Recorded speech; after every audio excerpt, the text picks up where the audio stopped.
आरीवर्क क्लासचा पहिला दिवस काय शिकवलं ते दाखवण्याआधी बघा, रुद्रांचं बोरना नव्हतं आणि किती रडतोय मोठ्या मोठ्याने, कारण एवढ्या बायका पाहून खूप घाबरलाय तो की एवढी लहान मुलं पाहून की काय झाले म्हणून.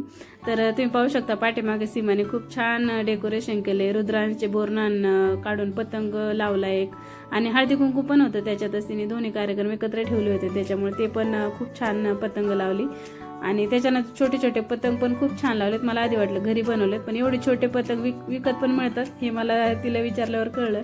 त्याच्यानंतर 5 जणींना एवढा रडत होता तरी 5 जणींनी तरी औक्षण करा म्हणून पटपट 5 जणींनी औक्षण केलं. आणि त्याच्यानंतर आहे ना लायांनी आंघोळ घालण्याचा कार्यक्रम पटकन करून घेतला, कारण काय झालं तर काय माहिती त्याचा मूडच नव्हता, इतका रडत होता ना 1 मिनिट सुद्धा जागेवर बसायला तयार नव्हता.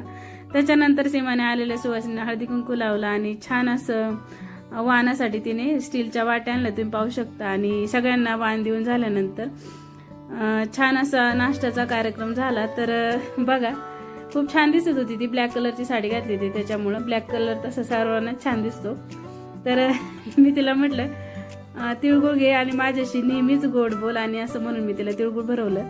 तर आता दाखवते मी आरीवर्कच्या पहिल्या दिवशी. ही आहे चालणारी शिलाई, त्याच्यानंतर बॅक शिलाई, आणि त्याच्यानंतर आहे फ्रेंच नॉट.